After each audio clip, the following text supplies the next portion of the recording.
ஒன்று தான் தெரியும், மற்ற தொழில் உங்களுக்கு தெரியாதா?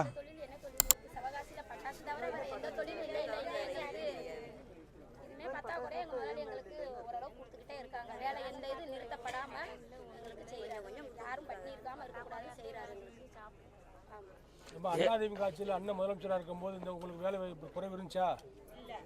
இல்லை, நல்லா நடந்துச்சுல. இப்போ எவ்வளோ பேர் சார் இதில் வேலை செய்கிறாங்க உங்கள் ஃபேக்ட்ரியில்? 400 பேர். ஷிஃப்ட் கணக்காக எழுது டே தான், ஒரே ஷிஃப்ட் தான், ஒரே ஷிஃப்ட் தான்.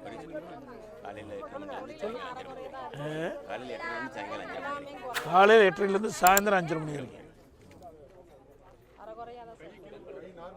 எங்களுக்கு நார்மலாக தொழில் கொடுக்கணும், இதுதான் பயிராவசம் நம்பி தான் நாங்கள் இருக்கோம். வேற தொழில் எங்களுக்கு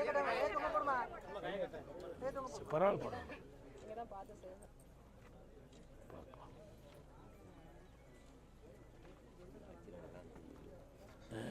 நீங்களும் எங்கே இந்த பக்கத்து ஊரா இல்லை வெளியூர்ல இருந்து வந்து தங்கி செய்கிறீங்களா?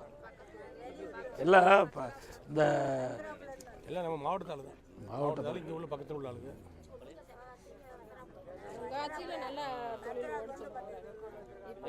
அதிகாரியார் ஐடி இல்லை, 4 வருஷம் வேலை இப்போ ரொம்ப கரெக்டாக வேலை பார்த்தாலும் ஓவர் ப்ரெஷர்.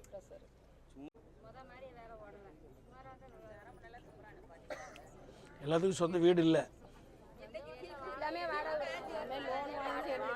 அதுதான் நான் கேட்குறதுன்னா, இந்த ஏரியாவில் இருந்து வரீங்களா வெளியில் இருந்து? இப்போ அதுக்கு தான் கேட்குறேன். இப்போ நாங்கள் வந்து அறிவிப்பு கொடுத்துருக்குறோம், அதாவது சொந்தமாக அந்த ஏரியாவில் இருந்தால் அவளுக்கு இடம் வாங்கி நாங்களே காங்கிரீட் வீடு கட்டி கொடுக்குறோம். அதுக்காக தான் இந்த கேள்வி கேட்டேன்.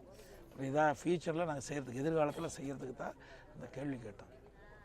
சரிம்மா, எங்களுடைய ஆட்சி வரட்டும், அதிமுக ஆட்சி வரட்டும், காங்கிரீட் வீடுமா, அதிமுக ஆட்சி வரட்டும், என்னென்ன முடியுமோ பெண்களுக்கு செஞ்சு கொடுக்குறோம்.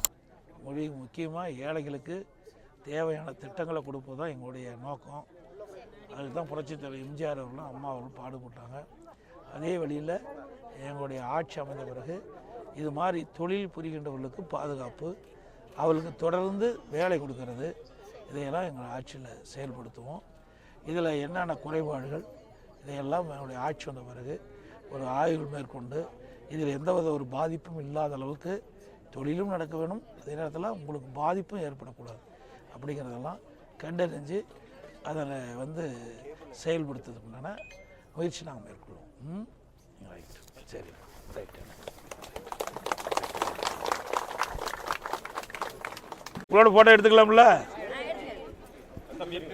கோருங்க, அப்படியே கோருங்க.